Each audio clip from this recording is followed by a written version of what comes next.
Thomas McElroy and Denzel Foster. They're up next. Let's talk.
What's up, everybody, and welcome back over here to my channel, Pepe's Point of View, and I am your host, your R&B historian, Pepe, and today we're talking about Thomas McElroy and Denzel Foster. That's right, the gentleman who brought us in Vogue, Club Nouveau, Tony, if I'm not mistaken. Yeah, I think they're responsible for discovering them. But anyway, we're talking about those guys today, all right?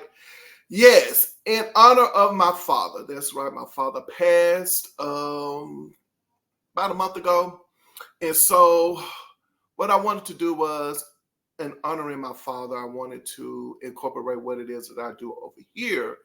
And at the same time, just remember him. And I appreciate you guys for coming along for the ride. And so today we're talking about Thomas McElroy and Denzel Foster.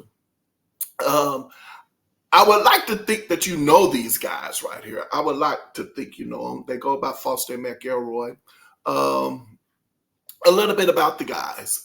Well, what do we know about these two? Well, they are record producers and songwriters, and they have written songs for the likes of Club Nouveau, Why You Treat Me So Bad.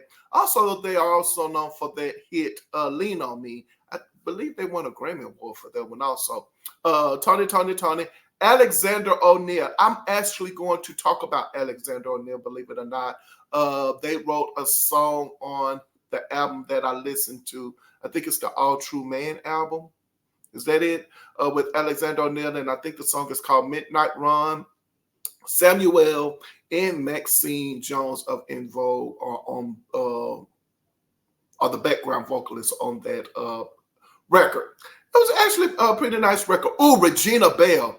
These guys did Regina Belle's album. I don't know if I have it over here or not, but it's the Reaching Back album that she did all of the old classic Philadelphia songs, and Thomas McElroy, Denzel Foster produced some songs on that album. Check that album out.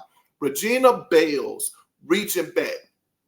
Out of all of the cover albums I've ever listened to, Regina Belle album is by far the best cover album out there to me, period. And I've heard a lot of them, but I like hers. Hers is definitely a must listen to. And they also have had their music sampled by Puff. I know no one wants to talk about Diddy right now, but Diddy, Ashanti, Jay-Z, LL Cool J have sampled their music, Jessica Simpson, so on and so forth. Now, these guys, believe it or not, they are from the Bay Area. That would be Oakland. Shout out to Oakland. Denzel Foster was born in Oakland, California, and so was Thomas McElroy. The two of them met in California while attending college and decided that they would want to work together. Now, depending on who you ask and who you talk to, and as I say, all of this stuff is alleged. This is my first video for today, so I'm kind of off just a little bit as far as, usually I'm really into it, so we're just going to let this one flow. All right, I got to get into my groove. You understand what I'm saying? Not knowing too much about Thomas McElroy and Denzel Foster, because one thing that I will talk about, these guys never were in a lot of interviews. Like, I've never seen them on a lot of television shows. I've never seen them in any of the magazines, so on and so forth. So I really don't know a lot about them, okay? Whew. But from my understanding, these guys, of course, they got together, Tommy and Denny. Somehow or another, they found themselves in a group called the Timex Social Club. Who knows what happened in that group? From my understanding, maybe there were some deals that happened where these guys found themselves going in two different directions. I just say it that way. They found themselves going in a different direction. I did like the song. They had a song called Rumors, Timex Social Club, Rumors. Love that song. And another song called Thinking About You. I like that one as well. So they went their separate ways. And I'm pretty sure it was definitely a creative thing. It was a contractual thing. I'm pretty sure of that almost. But anyway, that's what happened. Now, Tommy, Denny, what's that guy name? Jay something. Jay King. Jay King, is it Valerie Watson, Samuel? They all got together and they formed this group called Club Nouveau. It was kind of like a diss group to me, to the Timex Social Club. They kind of revamped some things that were similar to the Timex Social Club. Because if you remember, like I do back in the day, when you heard the song Jealousy, when it first came on, you definitely couldn't differentiate between, is this song Jealousy is about to come on, or is this Rumors? Which one is it? You know, so you couldn't tell right off. You just had to wait until the lyrics started to, they started to sing or whatever. Then you're like, oh, okay, this is Rumors, this is Jealousy. Anywho, Tommy and Denny decided to leave Club Nouveau. Of course, there's always creative differences. Talk to these guys and they'll tell you all about it. Talk to Jay King. Jay King will tell you about it. I recall Jay King saying once before that, you know what? When you're on, you're on. And when you're off, you're off. You understand what I'm saying? Like, everybody's at your beck and call. Everybody's telling you, oh, we'll do this, that, and the other for you. And then when the hits are gone, the hits are gone. So definitely it was some things between probably Jay King and I think Jay King is the guy who's the leader of the group. So I think that there was definitely some creative differences between them, which caused Tommy and Denny to leave. So now you got to split in the group. So Val, Jay, I can't think of the other guy's name, went their separate ways. And then Tommy, Denny, and Samuel went their separate ways. Then you get Club Nouveau, a different club yet again. And then Tommy and Denny goes on to release an album called FM2, the album that I am going to talk about over here. And then, of course, you get Tony, and Vogue, so on and so forth. Now, before I go into talking about the album, FM2 album, let me just say this when it comes to Tommy and Denny. Because I was glued to the television set back in the day, right? So when you are glued to the television set, you get to see all of the videos. That's all I did. Like when one video station went off, or whatever it was, I'm just going to say Video Vibrations. When Video Vibrations went off on BET, I'm just throwing something out there. Video LP would come up next. And then another video show would come up next. So you get the opportunity to really and truly see all of the music, even the ones who you're like, hey, I remember that video of that song, but what happened to that group? You see, so on and so forth. It's just what it is, right? And when it came down to Tommy and Denny, the thing that I was really rooting for with them is that when I finally found out that, whoa, they did Little Walter, I'm like, okay, with Tony. And then I see them come out with their own music. And then I see them come out with In Vogue. And then I think there was another group. And I probably pronounced that group's name wrong all the time, but I think it was called Nation Funktation. Is that the name of the group? It was kind of like a funk group. I think the song was called Anti-Funky World or something like that. I really liked the group a lot, and I was like, oh, okay, this is kind of neat. But anywho, so when I saw Tommy and Denny doing things like that round by the early 90s, and then to see Jimmy Jam and Terry Lewis have turn Flight Time Productions into Perspective Records, and then you get LA and Babyface having LaFace Productions, and then they have LaFace Records. And when you start to see those things and you're seeing what they're doing, and then you're looking at Tommy and Denny, and you're like, okay, they got two tough enough productions, but why not two tough enough records? And I was having my fingers crossed the whole entire time.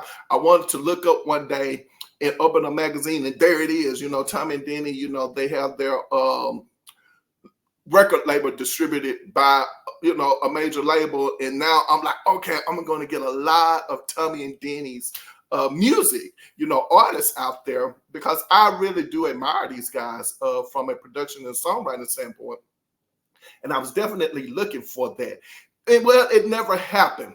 One thing that I was thinking about when it came to these guys is that, I've said it before in this In Vogue story, right? How In Vogue keeps, trying to get back together, and then it doesn't quite work out, and so on and so forth. And definitely not here to talk about that. But one thing that I have learned about myself when it comes to this In Vogue thing, right, is that I have matured a lot, right?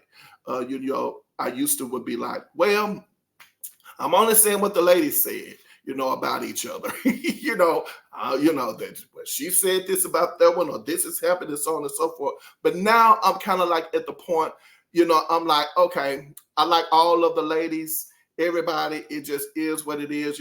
Hey, I'm there supporting individually. I'm there supporting collectively. It is what it is. But where I'm going with this is that every publication that you've ever read when it comes to In Vogue, every publication that you, show you've ever seen them on in an interview, they always would say, our producers, the creators of the group, Thomas McElroy and Denzel Foster. And I used to be like, oh gosh, they're mentioning their names again. I'm like, what is it? Do y'all have a contract to mention these guys' name in every interview? But then I thought about it. I thought about Jimmy Jam and Terry Lewis and Janet Jackson going somewhere. I love it when I always go somewhere and I learn, a little bit about, my train of thought. But we say that all the time when it comes to Jimmy Jam and Terry Lewis and Janet Jackson now, don't we? We do. Every time it's kind of like, oh, well, yeah, they work with these producers, and those records, Janet Jackson records, didn't sell well until they got with Jimmy Jam and Terry Lewis. And now Jimmy Jam and Terry Lewis is responsible for Janet Jackson's success, and it's kind of like the two go hand in hand. So why is it that Thomas McElroy and Denzel Foster and Vogue cannot go hand in hand if they created the group, so on and so forth? Again, it's always contractual things and so on and so forth that I just don't understand why. Okay, I'm going down the rabbit hole in general. So that's where I am. But now you also have to think about it when it comes to Alexander O'Neal and Sherelle. Now those two were like, listen, if you think that we are going to have a career and it's based off working with Jimmy Jam and Terry Lewis all of the time, then hey, you know what? We're out of here, because we're not trying to work with, Jimmy Jam and Terry Lewis all the time. Like, well, we'll talk about that too. But moving right along, that's the thing. I was really hoping for more success. And if you think about it, this is just me. Has Jimmy Jam and Terry Lewis have they had success before, during, and after Janet Jackson? Of course. Same thing with the other producers out there like Teddy Riley and so on and so forth. But at the same time, I would like to think that these guys had received more credit for what they did in 1990 when In Vogue came out. It was almost like the industry copied the In Vogue concept and left these guys out. Totally left them out. You understand what I'm saying? Like, so I am now proud of Terry Ellis and Cindy Herron for always mentioning these guys' names. I am. Because if not, it would be like, you know, these guys are not getting any credit for this En Vogue phenomenon, this reviving of this girl group concept.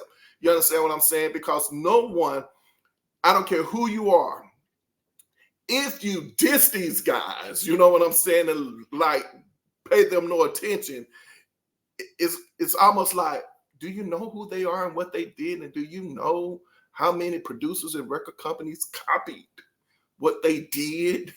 Some failed miserably. Really, that's just my opinion. Is how I feel about it. But to be quite honest with you, there's not a girl group out there right now who can even measure up to En Vogue, and I'm talking about within the En Vogue concept. Like who?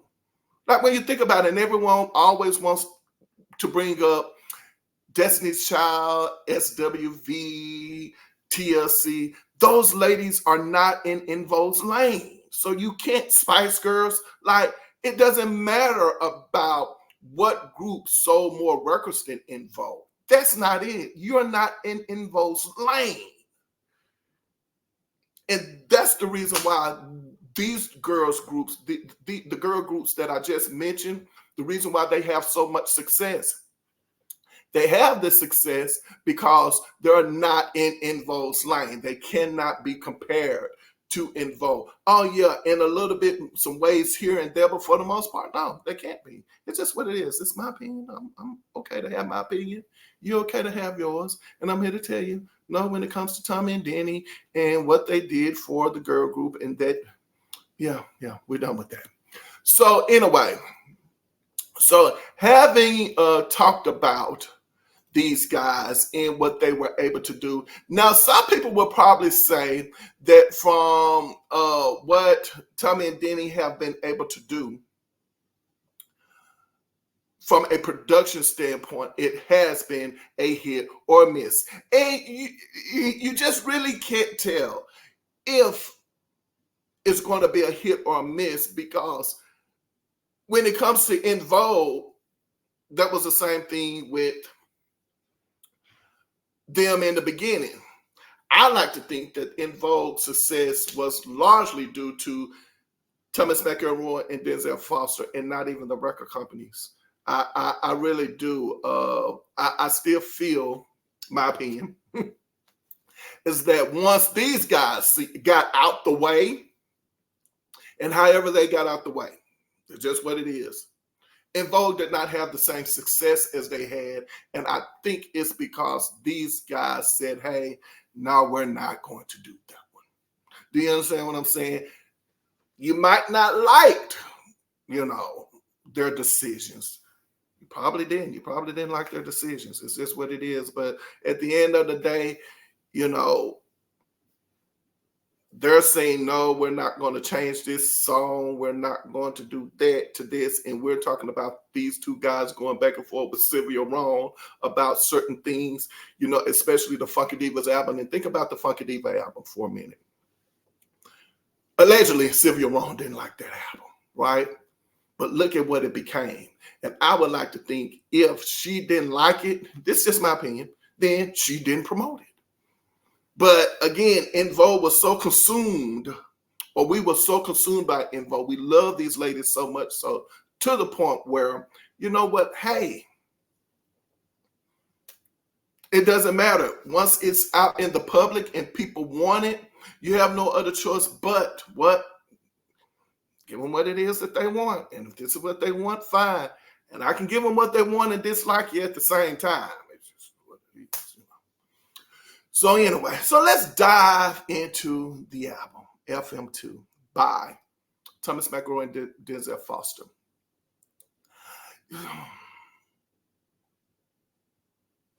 Well, the album, when I finally got around to listen to it in its entirety, this is my first time hearing it, in its entirety. I think it is. I probably have heard all of it before. By the time I got to what was the song? What was the song I got to? I got to a song. By the time I think I got to the second song, which was Gotta Be a Better Way, there was videos out for the song Dr. Soul, Love Dr. Soul, and then Gotta Be a Better Way. I think Gotta Be a Better Way came out first, and then Dr. Soul second. I think, well, that's in my mind how I remember it. It is what it is. I love Dr. Soul, the beat, everything. I'm like, that song is just sickening. It is. Like, if you put that song on right now today, you're going to move. It's what it is. Now, thinking about it, now, not thinking about it in the beginning, when I first heard it, I realized, too, it's almost like an entire MC Light's record, because she is rapping on the song pretty much from the beginning to the end. So I'm like, wait a minute, this is more of an MC Light song than it is, you know, a Tommy and Denny song. I was like, okay, it's no big deal. It's what it is. Then you get to the song Gotta Be a Better Way, and I still like it. I don't know why. I think there's a group, I pronounce this group's name wrong all the time. I have to see it to know how to pronounce it. I think that's the Sonic. See, oh gosh, I always do that. Why do I do that to that group name? Let me see. How do you say it? That's the Sonic. It's a rap group. It's a rap group, and I don't know. Sonic. That's it, right? Sonic. Oh. See, I have to look at how it's spelled. Sonic. Sonic. Sonic. I don't know why, but that song reminds me so much of that group. And I don't know who the guys are that are singing in the group. I'm thinking it's Tommy and Denny. I'm trying to remember in the video, right? Who's the guy that's singing? It could be them, but I think a lot about that group when I hear the song, Gotta Be a Better Way. But it is what it is. I like the song, but I guess where I'm going with this album is that I was kind of surprised to see that the album came off to me more like this concept album, like a Quincy Jones album, back on the block, so to speak. You know, you have these producers, and then the producer, you know, go out and get singers to sing on, you know, different tracks. So by the time I got to the third track, I'm like, wait a minute, this is Foster and McElroy, but they got other people singing. And okay, maybe Tommy and Denny are not really singers, but I don't know. I'm just like, okay, I think I'd rather it be, I don't know. I'm lost in the title of the album, as well as Tommy and Denny. It says FM2, Foster McElroy, FM2. But somehow or another, I guess I'm thinking about the other people that are appearing on the album. And I know for me, I know when I think about a Quincy Jones album, I know that I'm going to get other singers. Oh, I never thought about it that way. Tommy and Denny, I have a question. Are you singers, songwriters, producers? Who are you? I never thought about it that way. That would be a question if I ever had to ask these guys a question. I'm like, really? I know you are producers and songwriters, obviously. I know that. But who are you? You know? Wow. Then that lets me go back to what I was saying in the beginning when it comes to Tommy and Denny. Tommy and Denny, I guess I would ask this question too. What?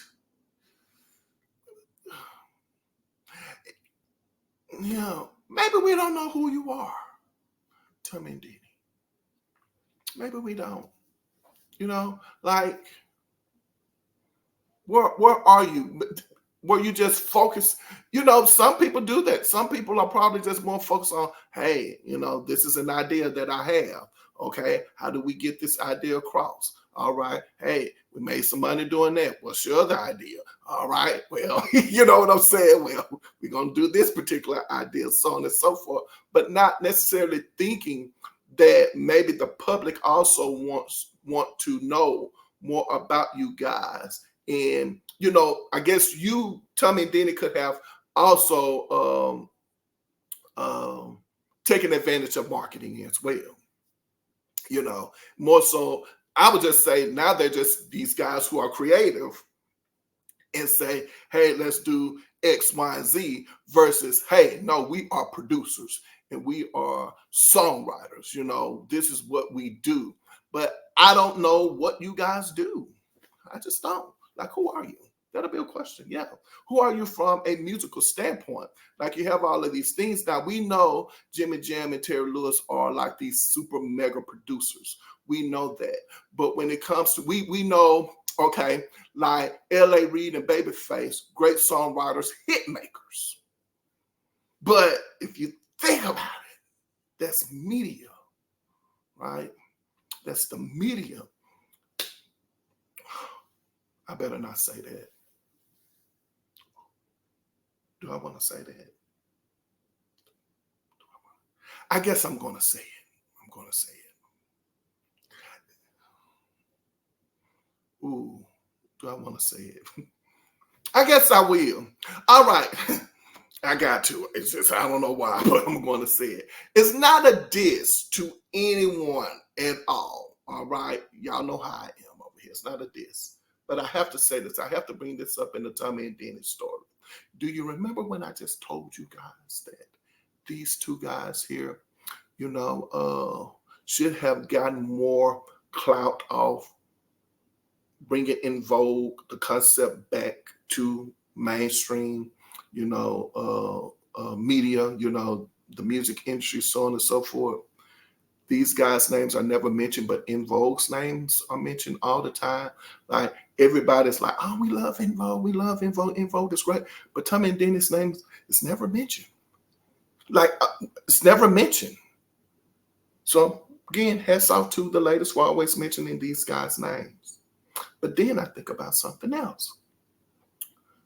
With all of the things that Tommy and Denny has done,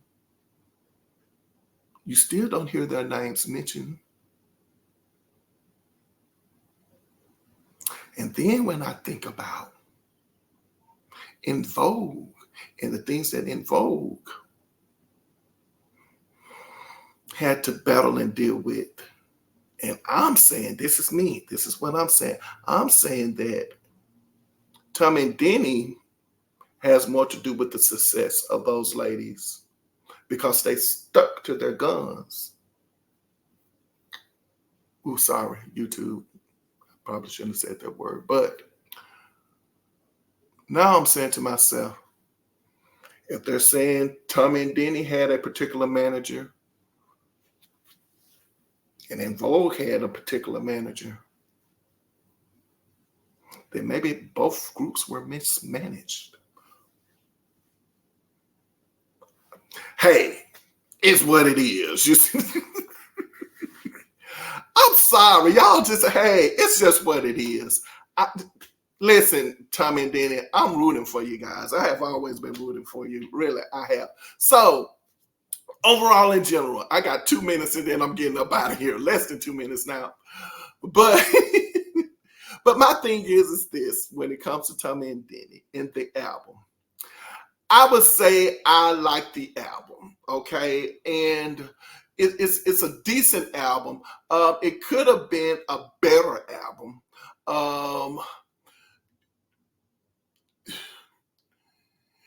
What songs do I like off there? But I just lost my train of thought. I don't know if I should have said that. I say it respectfully.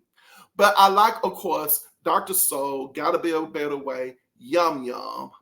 I like Waiting on You. I like those songs. And all the other songs, I get the feel, I'm talking about In Vogue again. You have 2 songs on this album, Desperately and Waiting on You. I'm going to say this, my opinion. I always said it, I'm going to say it again. I always thought Dawn was probably the one lady in the group who was probably going to be the lead singer, if anything else.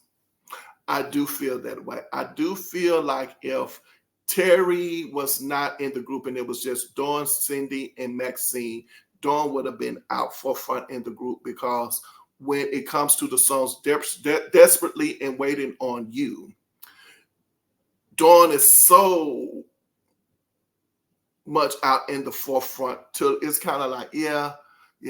So I can see how, this is just my opinion, I can see how Terry and Dawn probably sometimes clashed. I'm pretty sure there's like a secret rivalry there. You know what I mean? Like it's kind of underlined, like, yeah, girl, watch yourself. You know what I'm saying? Like, you're not taking my spot. You know what I'm saying? I can see it. It's not a bad thing, but you understand what I'm saying? It's kind of like, yeah, you know, because I'm here to tell you one thing. Ooh, yeah. I need to stop. Stop it.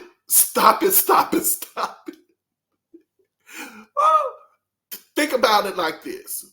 When Terry showed up, and I'm talking about the album, and she got out there and she sung Hold On.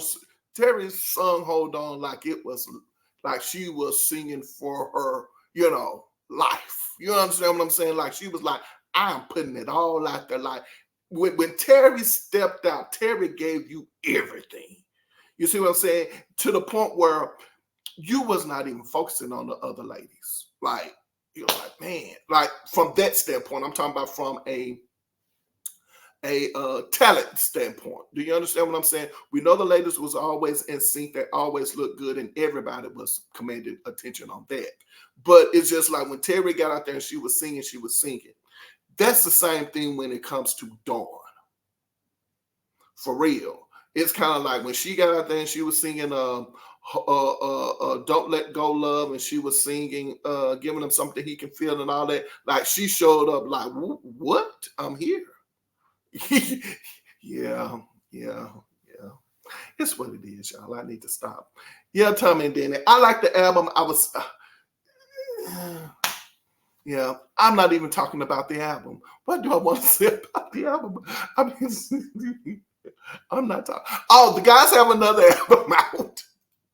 They have another album out that I'm going to get around to listening to eventually. And maybe I'll talk more about that in the next album that I talk about when it comes to Tommy. Oh gosh, this did not go the direction I wanted it to go in. But nevertheless, it is. I'm up. My first video for today, so I'm up. What else do I want to say about Tommy and Denny? Is there anything else? I don't think so.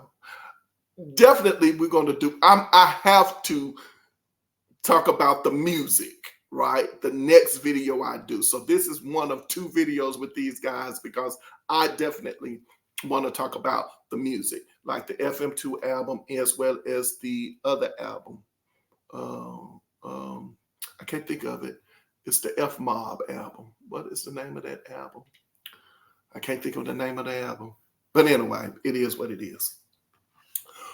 Well, thank you guys for hanging out with me. And I think it's only appropriate that if you made it this far, that I go ahead and ask you guys to say, hang out with me, hit the like button, hit the subscribe button, so on and so forth. Thank you guys so much for tuning in over here. My motto over here is simple. Put your behind where your heart desires to be. And whenever I leave my mother's presence, she always says to me, baby, remember, I love you, but God loves you best. I look forward to seeing your next video. And until then, you know what to do by now, baby. Take care of yourselves. All right. See you next video.